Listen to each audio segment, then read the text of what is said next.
Hello, and welcome to Witch Hunt, the podcast that explores historic witchcraft trials and modern witch hunts in search of an end to witch hunting in all forms. I'm Josh Hutchinson. And I'm Sarah Jack.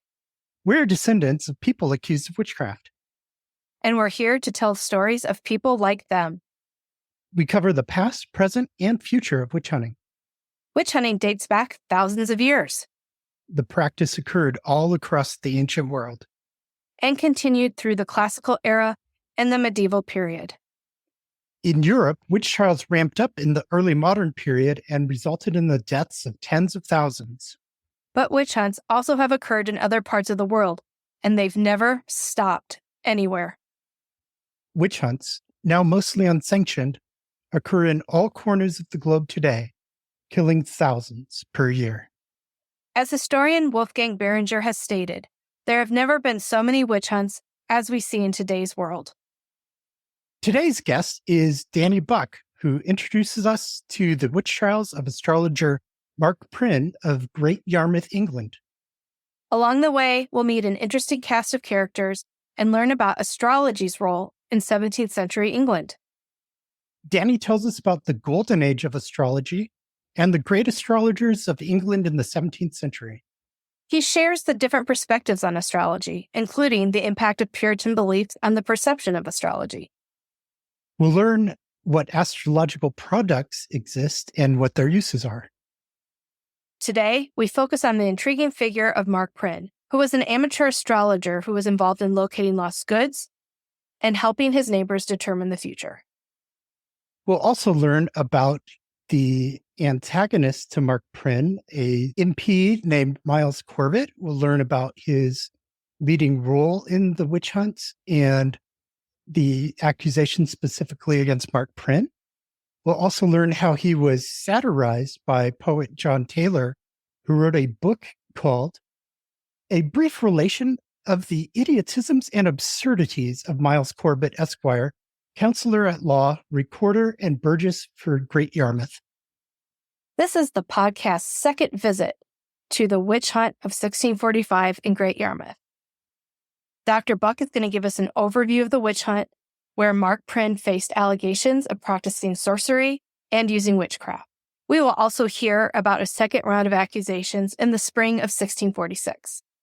And we'll conclude by learning the aftermath of the witch hunt, including the fates of both Mark Prynne and Miles Corbett. Welcome, the first guest of Witch Hunt, returning favorite, Dr. Danny Buck, a Norfolk research historian specializing in the connection between witch hunting, politics, and religious division. In his previous appearance, he kicked off episode 6 with a discussion on witch hunting during the English Civil War in Great Yarmouth, the place where William and Joanna Town began their family before relocating to the New World and settling in Salem Village. Make sure to revisit that fantastic episode. In this discussion, Dr. Buck delves further into the religious and political conflicts that shaped the Great Yarmouth witch trial of amateur astrologer Mark Prynne. How was astrology perceived in early modern Great Yarmouth, and why was it important? There's the three elements which I find very interesting about how astrology was perceived. At one level, it's something that seems very useful to ordinary people. We've got records going back as far as the 16th century of a man called William Lilly, who did conjure in the Great Circle with a sword and ring consecrated. And Thomas Aldring of Yarmouth, who was a conjurer and have good books of conjuring, who people were going to visit. They were seeking to understand the future and also search for lost property. For others, it was actually a way of using predictions to look at their medical health. So find a diagnosis and seek medical treatment. As we're going to look at, for some people, this element of astrology cutting into conjuring, the act of charms and raising spirits for advice, is cutting into witchcraft, that you're not just looking to do predictable science, understanding God's plan for the universe through the stars, but in fact actually asking the dead for advice, or even devils. Finally, there were some people rather cynical about this, even by the middle of the 17th century.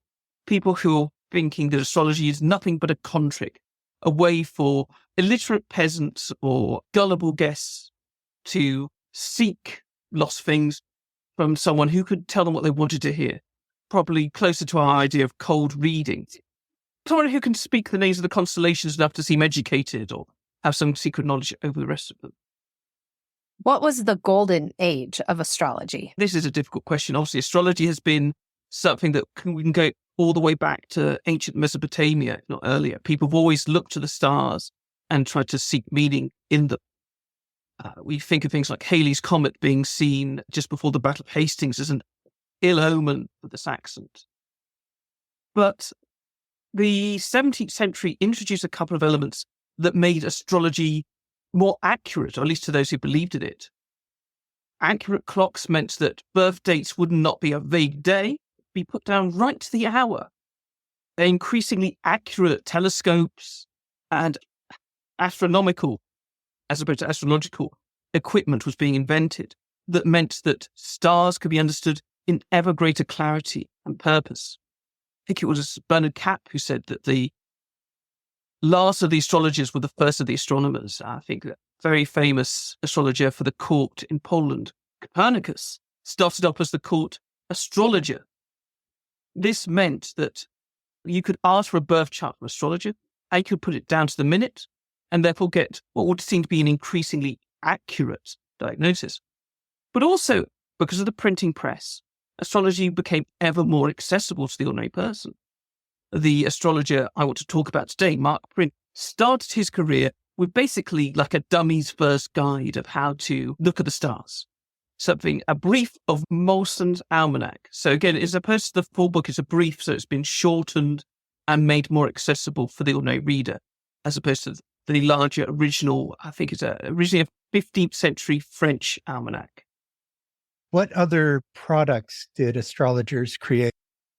The most obvious one is the element of prediction, which is by casting a chart.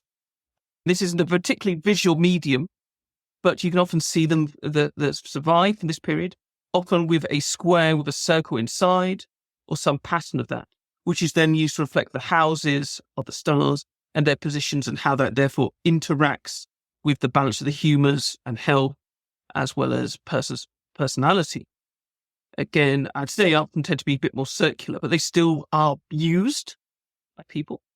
You also have the almanac itself. So the almanac is an interesting product. Obviously, we still produce almanacs for people. Some of them are not astrological, just to tell us what's happened in a year, creating almanacs, etc. But for the 17th century almanacs, these are being produced annually, often being used to record dates, which are important for people to know, and how far we are from the creation of the world or the birth of Christ, etc. But they're also used to look at conjunctions. What are the weird astronomical phenomena that are going to occur?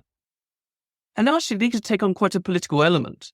I was just catching up today in preparation for this, and there's a wonderful piece by Imogen Peck called A Chronology of Some Memorable Accidents, the Representation of the Recent Past in English Almanacs, which looks at how, in the aftermath of the Civil War, people were still looking at the past through almanacs in a way that reflected their own political biases.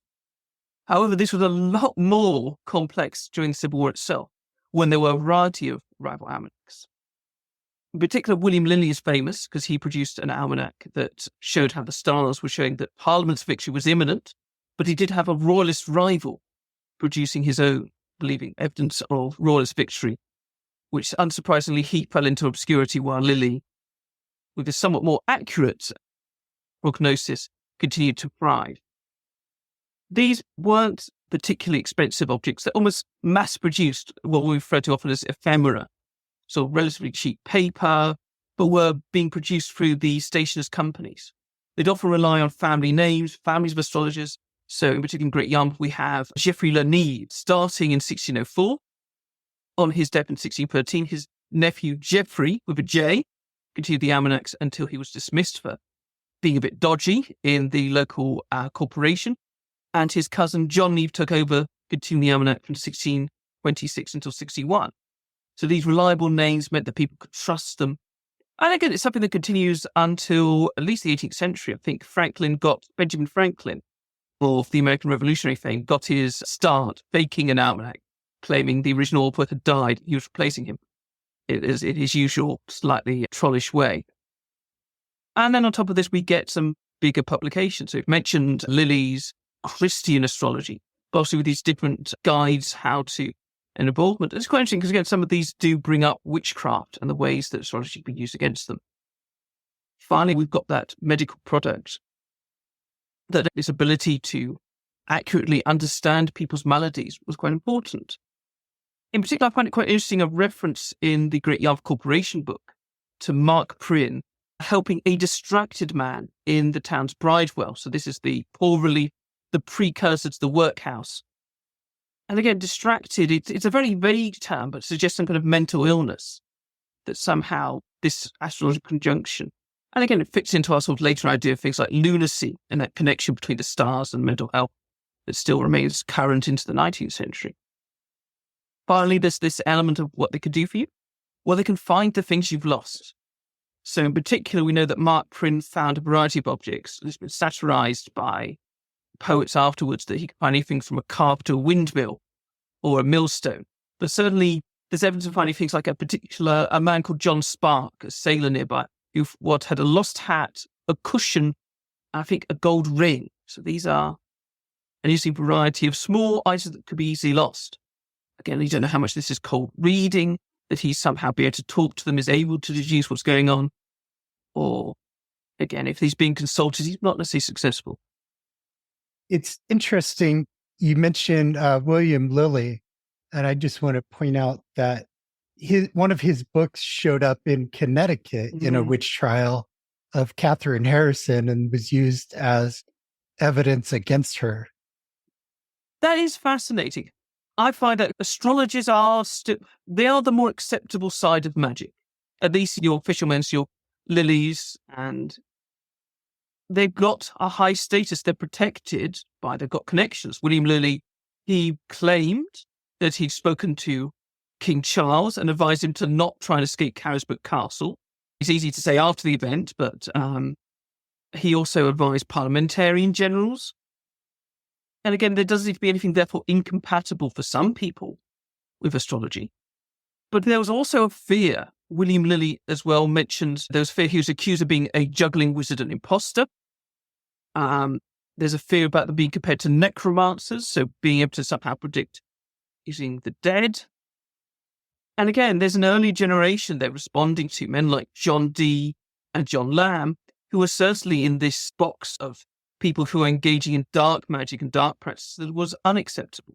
Judith Bonzel, in her guide to William Lilly's life, mentions that he is someone who is afraid of this line, and in particular, he offers anti-witchcraft medical treatment, which actually is quite interesting because it very much linked to the kind of witch bottles, which obviously we've looked at before, where he mentions the need to boil the patient's urine together with pins, nail parings, and the hair of the victim as a remedy against witchcraft.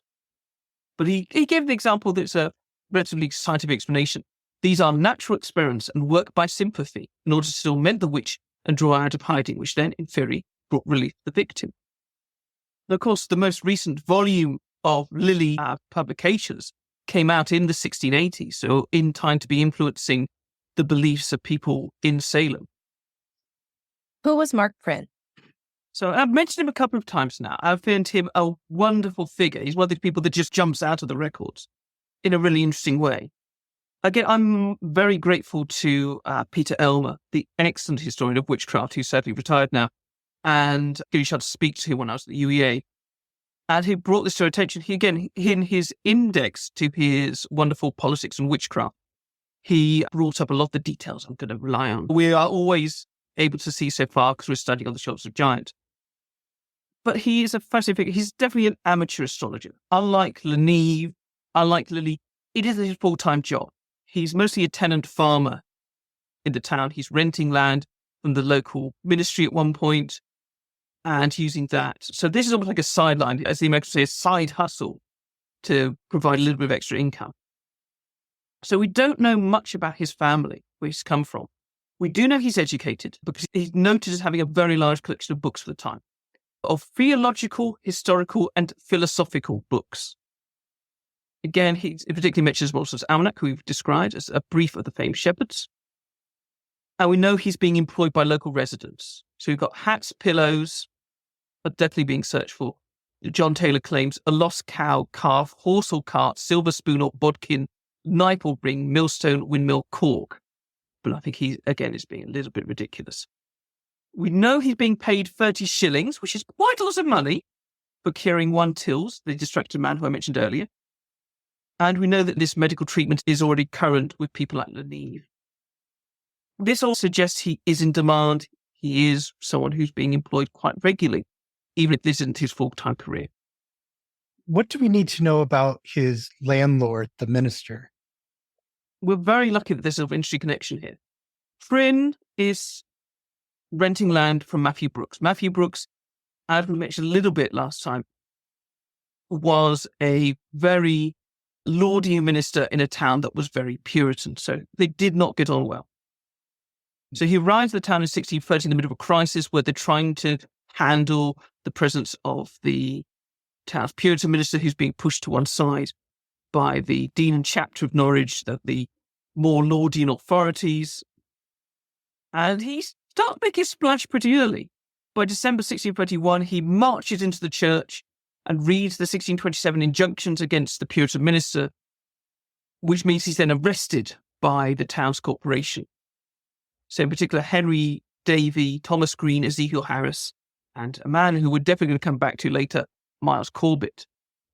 Because of this, he sends a petition to the king. He's supported to the hilt, and in response, those people who arrested him were arrested in town for a while. The king sides with Brooks, he gets authority from it. Brooks works very closely with the Bishop of Norwich, Wren, from 1635 onwards, and he carries out a campaign that's really aggressively anti-Puritan.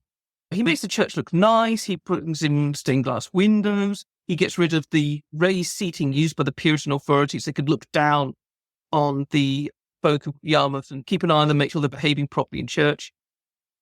And this feud between Brooks and Corbett deepens in 1637 when Corbett is accused of harbouring two emigre nonconformist ministers, so real religious radicals, who'd come over to Great Yarmouth, smuggled in a lot of anti-Lordian books, and hidden, pretending to be soldiers who'd been fighting in the Netherlands. And they take dinner in Miles Corbett's house, allegedly. Brooks is very diligent about investigating it, like a little detective. This gets worse from 1640 as Wren, his bishop protege, has moved on to Ely. And obviously with the collapse of the royal government and the collapse of the episcopacy, the Church of England, there's a lot of tension with the locals. And we are helped by what for me is a lovely document, a very fascinating document from the parliamentary archives, as he writes a petition to the House of Lords saying, can you stop them bullying me? It's not great stuff for Brooks. Brooks, sadly, I think at one point he mentions he's being threatened by the wife of the alderman, that she's going to throw lime and blind him, lime in his eyes along with sand. His assistant, Thomas Cheshire, who we're going to come back to, is being, when he's walked through the very narrow streets in Great Yarmouth, which are called rows, that go up and down to allow easy fishing in the town. He's jostled, he's got people slamming their elbows into his back, and he's forced to leave in 1638. The saddest example, people forgive my tangent because this is such a rich colour. The while Brooks has gone to London to defend himself about attempts to try and remove him, there's a large group of angry drunken locals get together, a big bonfire outside his house. They go to Ezekiel Harris, who obviously holds this grudge against Brooks, and they get roaring drunk. He provides them with massive bit. They then turn up to this bonfire, especially 3 of them in disguise as the 3 most important people in the kingdom. Considering this is 1640, I think it's likely you've got the Archbishop of Canterbury, William Lord, because he gets mentioned later, the King, and probably Black Tom Strafford, the Earl of Wentworth. So they're having this massive party. Obviously Brooks isn't there. Instead, it's just his housemate and his poor, heavily pregnant wife and their 8 children, terrified. These mass mob start knocking on the door, demanding entry in the name of the Archbishop of Canterbury, presumably the man in costume. So again, there's a real tension already, this desire to purge the town of people they see as dangerous and too lenient and not Puritan enough. And it's this crowd that Prynne is hanging out with. So again, it's one of the things that's going to be a black spot against him with the Puritan authorities.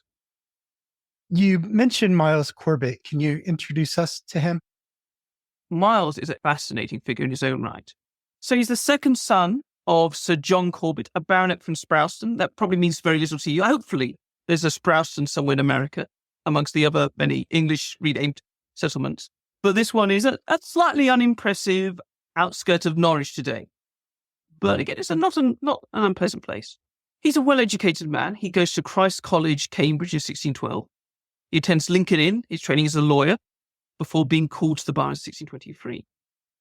In 1625, he becomes the town recorder for Great Yarmouth. So that's a role which encompasses both your town's legal expert, lawyer, but also having a role acting as a judge in court cases. Obviously, it's very important we're coming back to the witch hunt.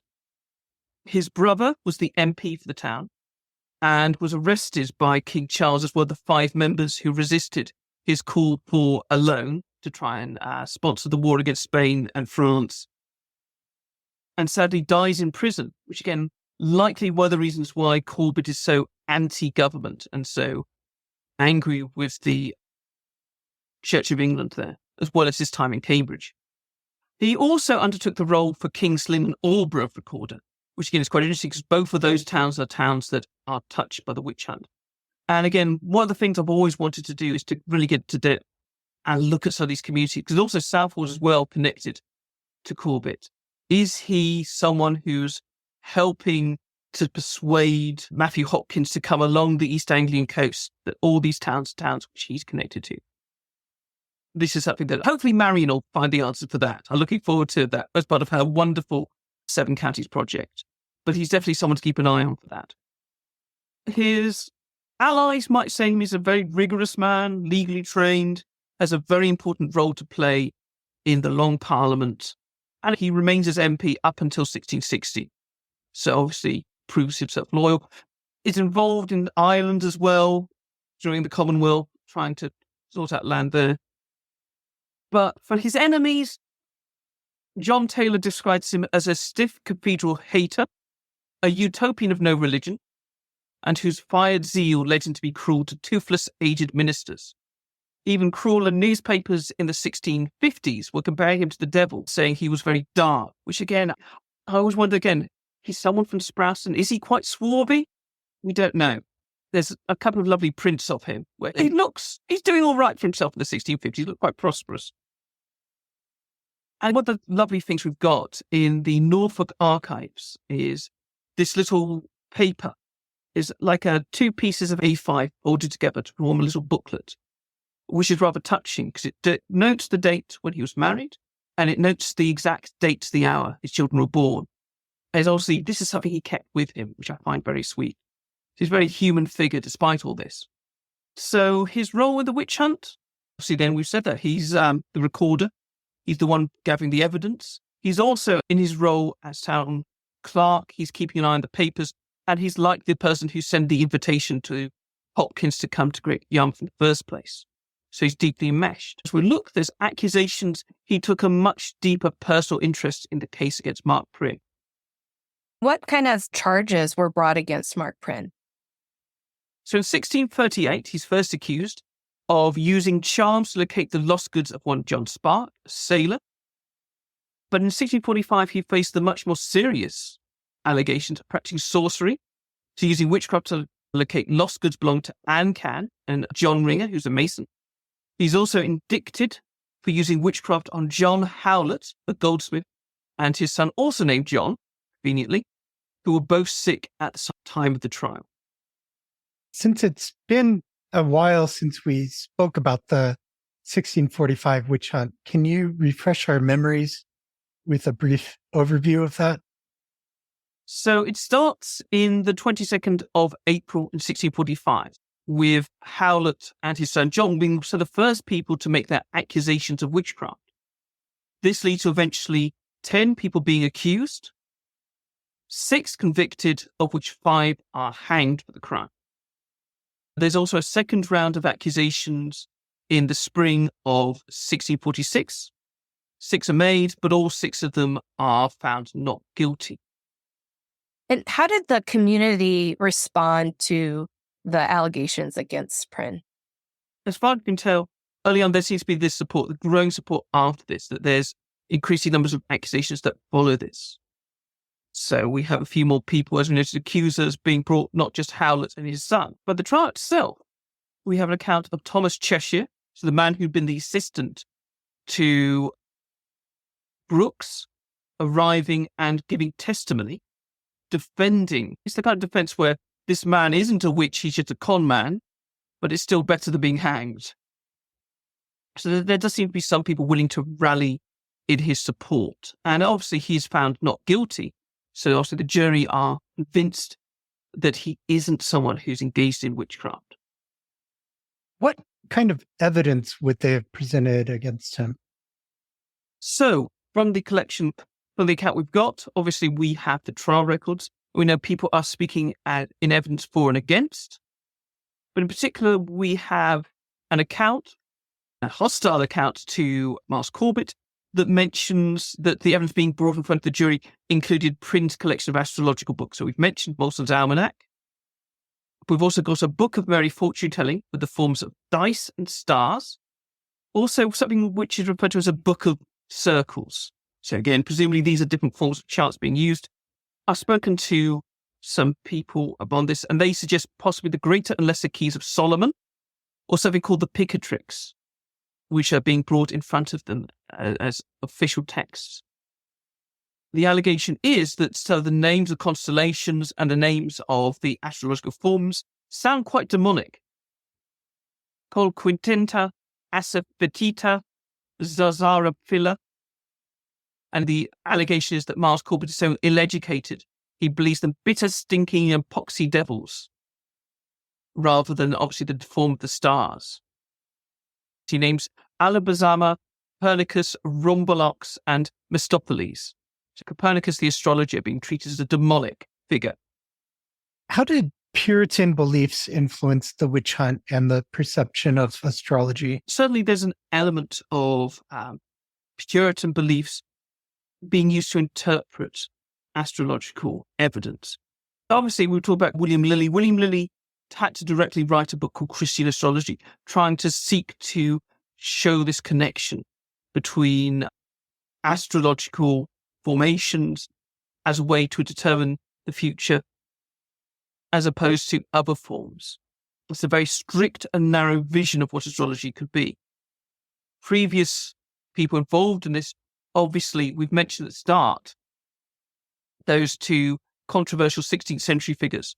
So they've mentioned the sword and ring consecrated as magical elements that could use to foretell the future, similar to Deborah Moretti when she was talking about the Korah, that you could look into the crystal, you could look into the glass, you could see images, which is slightly more dangerous as opposed to just looking plainly at the stars. Again, compare that to our classic image, the fortune teller with the crystal ball, that these things are more dodgy. Similarly, I think John Dee allegedly had an obsidian mirror taken from the Aztecs that he could use to communicate with angels. And this is where it crosses over the line. So there is the possibility that the contemporary astrologer John Gadbury blamed pretenders for critics connecting astrology to magicians and necromancers. You have the astrologers club, the educated types who could be reliable, and you have those slipping on the other side into magic. So, be it magicians and necromancers. Also, William Lilly himself sought to reject the dark sentence of oracles. So again, you're not seeking to commune with the dead or commune with devils to tell the future. You're just doing a nice scientific analysis of the stars. Certainly in the context of the very favoured imagination of the 1640s, where omens seem to be everywhere and the devil's influence everywhere, looking instead of the heavens to more otherworldly and demonic forces was the risk. And as we saw that John Taylor's account there, with that fear of constellations and devils, the two seeming interchangeable for those who don't know quite what's going on there. then that astrology, witchcraft could seem quite similar or close enough, despite the protestations by those people who wanted to prove it otherwise. With Miles Corbett, he was a Puritan. I'm thinking about the war that's happening, this antagonism that's between Brooks and Corbett, and then you've got this amateur astrologist, the devil in the community. I'm used to hearing how the Puritan ministers are seeing the devil in their people, but they're seeing the devil from the other side right now in this situation. So Miles Corbett is a fascinating figure for that. So we said he's a Puritan, but he's not a Presbyterian Puritan. He's not someone who's seeking to build a new Church of England that's going to be Puritan. He's instead closer, in opinion, to the kind of American congregational churches. He becomes a leading member of Great Yarmouth Congregational Church, and that is a source of tension within the town. He writes letters to the corporation saying, why are you trying to exclude the Congregational Church from being part of our Puritan community? Again, this split in the godly is something that's causing increasing tension. One of the fears of the devil is that he appears as angels in raiments of light. And there we have also groups of Anabaptists in Great Yarmouth at the same time.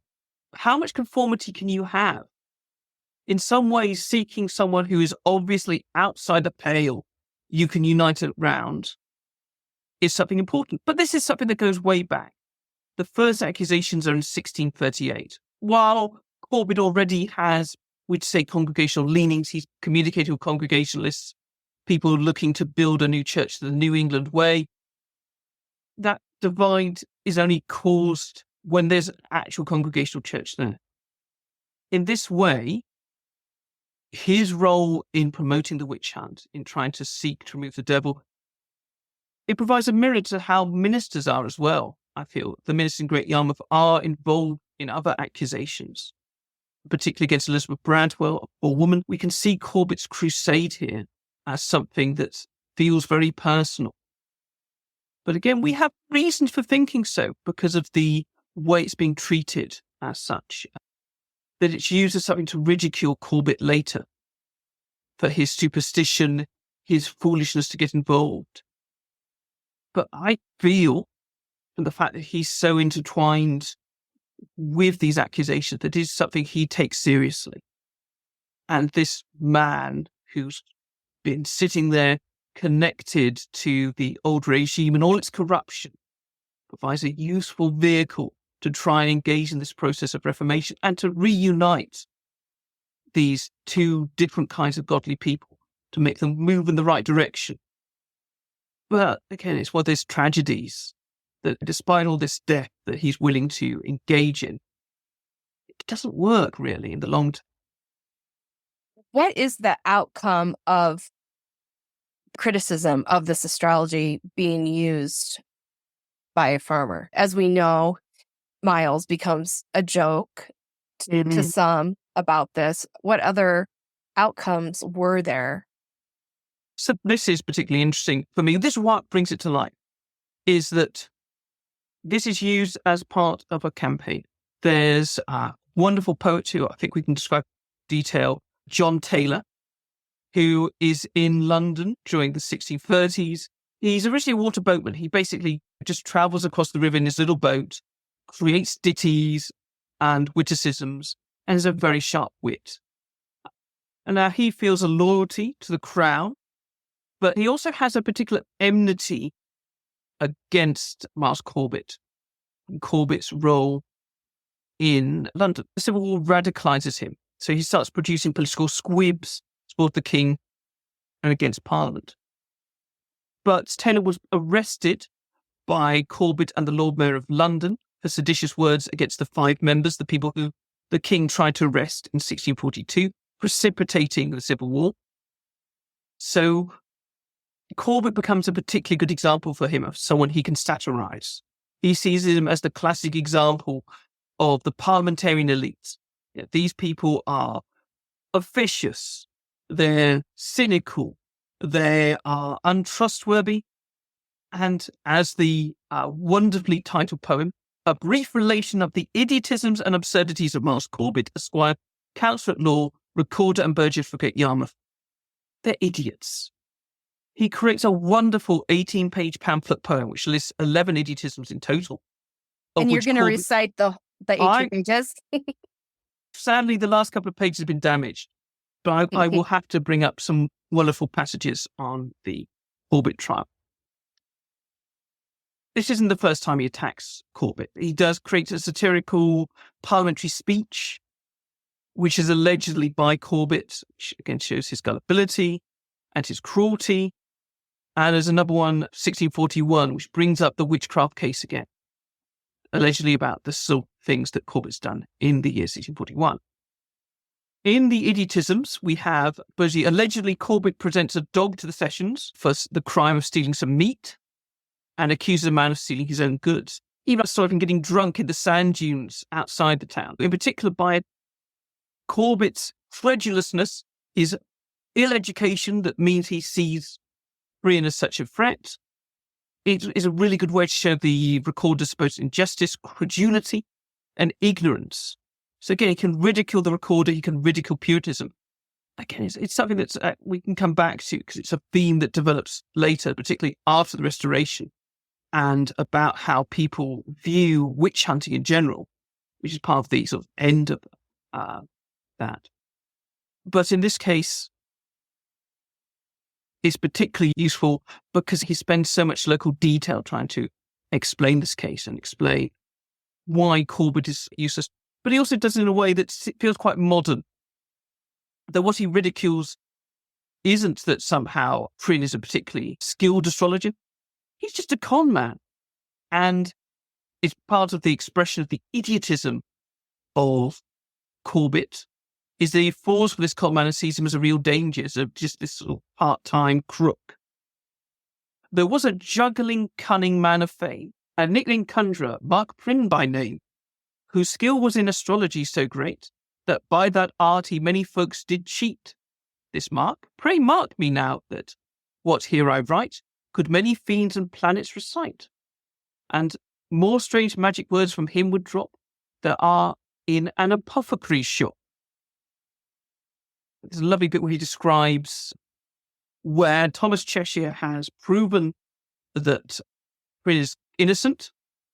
The substance of the book did straight explain to be as far from Master Corbett's talk as oatmeal is from eggs or cheese from chalk. And by that book's virtue we dare both to swear that no man can ever be a conjurer. They therefore prayed the jury to conceive the law cannot this man of life bereave. By their verdict Prynne not guilty found, and escaped a popham chick 'twixt sky and ground. And there the learned recoverer gained much credit, as some said, if they did not lie that said it. So yeah, it's stirring stuff you can imagine around a pub after a few drinks. What ultimately happens with Mark Prynne? This is the thing that, again, intrigues me with so much of this. That ultimately, I don't know. If he's found not guilty, he disappears from the records. Obviously, we know that Lilly's almanacs continue into 1661, but we don't really hear much more about Prynne. It doesn't help that I've seen about 4 or 5 different spellings of his last name, anywhere from Prime to Prince. And I know that Marion Gibson's new book is going to go from the ground up. I'm sure she'll have some tasty tidbits for us about his life and career. But sadly, this is where his story ends. Obviously, a court case triumph for him, but sadly, no further details on that. Which, I mean, we find that over and over. We have these court cases. They're intriguing. There's some details. We get a look into a life, and then that's the last word. Just lucky to have this much snapshots of him and Alice Bradwell that mean we can build a sort of picture of their life and their beliefs. And again, how these beliefs are changing, which I think is the most fascinating thing. I think one of the interesting elements in England is how this represents the peak of witchcraft beliefs and how already some of the themes of cynicism and rejection of witchcraft are starting to drop in. Obviously, there's still people like Joseph Glanville talking about witchcraft into the 1680s. But by 1660s, we have Hudibras, the great epic poem about the life of the Restoration, but also looking back at what had happened in England during the Civil Wars and Commonwealth. And again, one of the first mentions we get of Hopkins and his reputation, along with the myth that he himself was hanged as a witch. So certainly that spirit of seeing the Puritan enthusiasm as being falling for fraudsters, or an over-enthusiasm about this, is already coming out of Taylor's work in the middle of the 1640s. That these themes of how Puritanism is seen as an overreaction.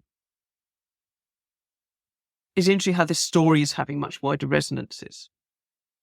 What happened to Corbett with the Restoration? He's elected to Parliament, and then people remember he's one of the regicides. He's the last person to sign the King's death warrant. So there's a general pardon, apart from the regicide, so he escapes to the Netherlands. So he's there with a group of the regicides, and he's eventually caught in a daring raid by George Downing. If you want to know for this detail, Charles Spencer's Kiss of the King has a very vivid account of this. He's brought back, he has a sort of rather touching last meal with his wife, who we talked about. He's obviously kept a record of her life alongside his, and is then executed for treason. So hanged, drawn, quartered, as you'd expect. So rather a grim end. Is there anything else you wanted to touch on today? I also would recommend Bernard Capp. Bernard Capp is a really excellent writer in general on Stuart culture, but in particular in this account, he's written a very good biography of John Taylor and his fascinating life, but also on astrology more generally. Definitely worth a check if you want to find out more of this stuff. And now for Minute with Mary. November 23rd, 2023 was the last time that I visited Salem for at least 1 year. It was a special visit because I went to Proctor's Ledge not only to pay my respects to the 19 men and women who were hanged there in 1692, I also memorialized 19 men and women who were wrongfully accused and murdered for practicing sorcery and black magic as recent as October of 2023. These innocent women and men named came from countries such as Nigeria, South Africa, India, and the United States of America. I also tell the listener when that person died and the circumstances of their brutal deaths. I urge you to watch this video on YouTube titled End Witch Hunts at Proctor's Ledge. The link to the video will be in the show notes. Thank you. Thank you, Mary. Sarah has End Witch Hunts news. End Witch Hunt News, a nonprofit organization.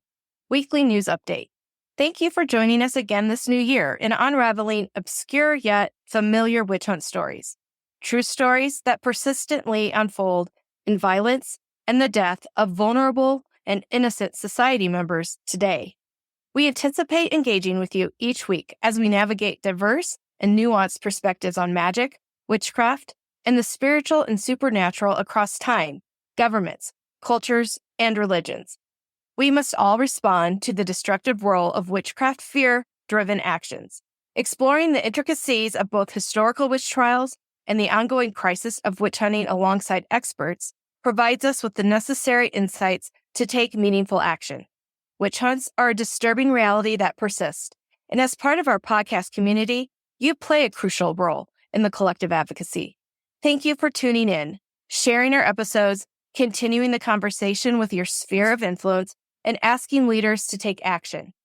Very recently in Malawi, there has been a heartbreaking incident of an elderly woman nearly buried alive after being accused of witchcraft.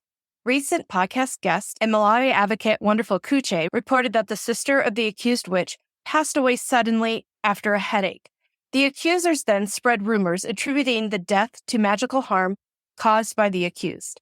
The victim was rescued just in time by the police, but all the perpetrators must be brought to justice. A statement from Advocacy for Alleged Witches reads, "We urge the government of Malawi to take all necessary measures to combat witchcraft accusations and witch persecution. Authorities should ensure that alleged witches are protected and witchcraft accusers, including those who aid and abet witch hunting in the communities, are punished. But this isn't isolated to Africa. There were individuals burned and killed just a few weeks before the end of 2023 in India as well. In one incident, in Assam Sonapur district, a 30-year-old woman was brutally assaulted and set ablaze by a neighbor and accomplices. The motive behind the tragic attack was reportedly rooted in accusations of witchcraft harm against the accuser.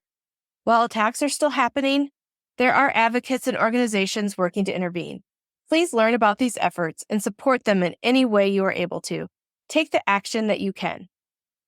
We must continue to cultivate societal values of compassion, understanding, and justice. It is our collective responsibility as a world community to unite against the inhumane treatment of every innocent individual anywhere in the world, such as these women falsely accused of causing harm with witchcraft.